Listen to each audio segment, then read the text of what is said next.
Muy buenos días, mis hermanos, que Dios les bendiga. El pastor Gustavo Carrillo en esta mañana del Señor, contento de poder grabar este video para motivarle a leer la palabra del Señor. ¿Cómo? A través de nuestro diario devocional 2019. Esta herramienta que nos está sirviendo tanto para poder leer la palabra del Señor sistemáticamente, unidos como pueblo del Señor, leyendo lo mismo, revisando exactamente lo que dice el texto para luego recibir un versículo, el cual será nuestro versículo rema, nuestro versículo que aplicamos en nuestra vida y que podemos compartir con otros, y haciendo así, entonces no solo vamos a ser oidores o lectores de la palabra, sino que vamos a ser hacedores de ella. Un capítulo, mi hermano. Esto es específicamente para aquellos que posiblemente no tienen un hábito de lectura. Esto les puede ayudar mucho, número uno, a crear ese hábito de lectura, y número dos, a crear ese amor por la palabra de Dios, porque yo te puedo asegurar que durante estas lecturas, aunque así sea un capítulo, Dios te va a hablar, porque cada vez que nosotros abrimos la Biblia, abrimos la boca de Dios y Dios siempre nos va a hablar, y esa palabra nunca va a regresar atrás vacía. Hoy en nuestro diario devocional Avivamiento 2019 nos corresponde la lectura de Marcos capítulo 14, y el día de hoy es lunes 11 de febrero. Así que vamos a leer eso, como no vamos a leer todo el capítulo aquí en este video, como siempre lo he hecho, hago un resumen de lo que es el capítulo. En la primera parte del capítulo vemos el complot para prender a Jesucristo.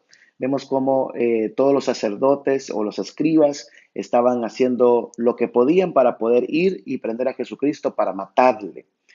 Luego vemos que Jesús es ungido en Betania.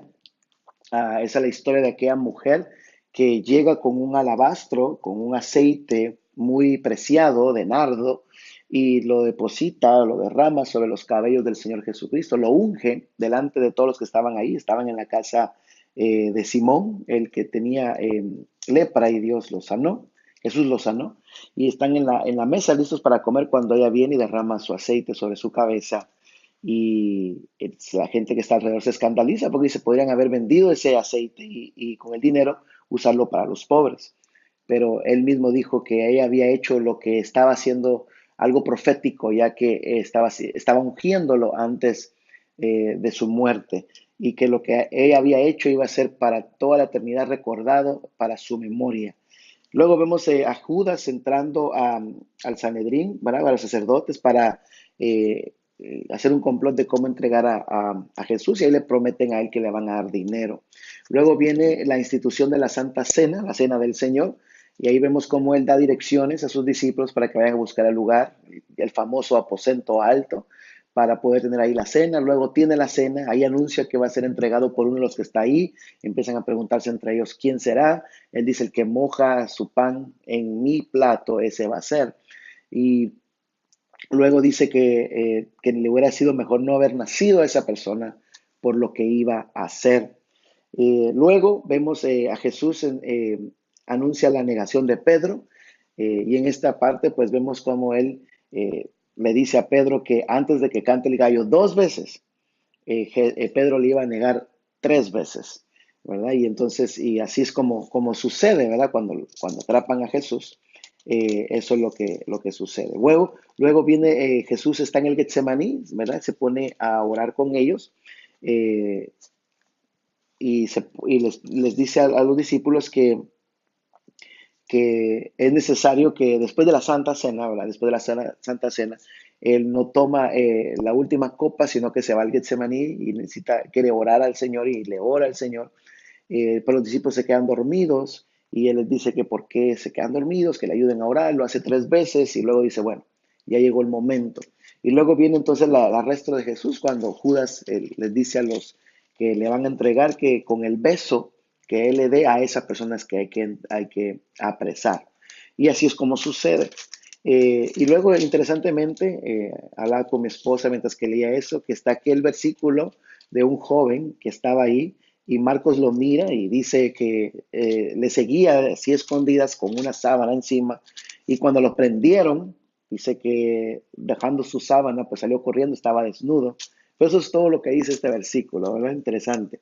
Pero termina entonces el capítulo hablando sobre a Jesús, sobre enfrente del concilio y cómo ellos van buscando cómo poderle apresar y todos cuentan sus testimonios de lo que han escuchado, que va a destruir el templo y tantas cosas, pero él mismo habla y dice, yo soy el que soy.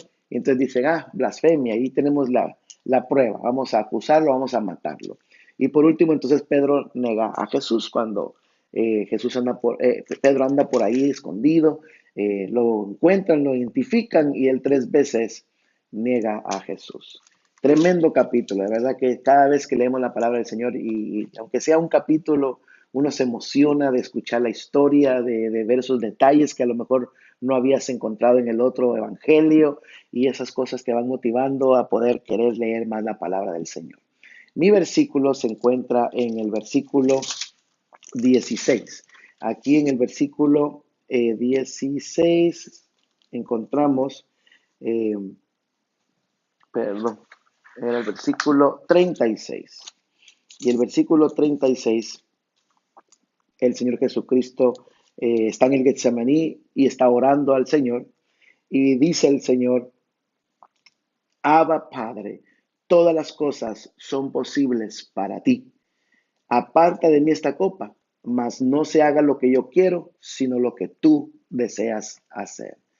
Qué hermoso que el Señor Jesucristo, sabiendo que tiene el poder para hacerlo, se sujeta a su Padre y le habla y le pide que le pueda quitar de ir a este sufrimiento. Pero él dice, él tiene el poder para hacerlo. Yo confío en su poder, pero a pesar de que confío en su poder, confío más en que lo que él va a decidir en su voluntad es mejor para mí.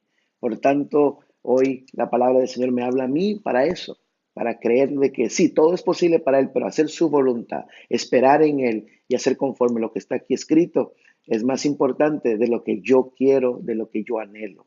Por tanto, que se alinee mi deseo, mi anhelo con la voluntad de Dios para que entonces así las cosas caminen mejor y todas las cosas sean de bendición.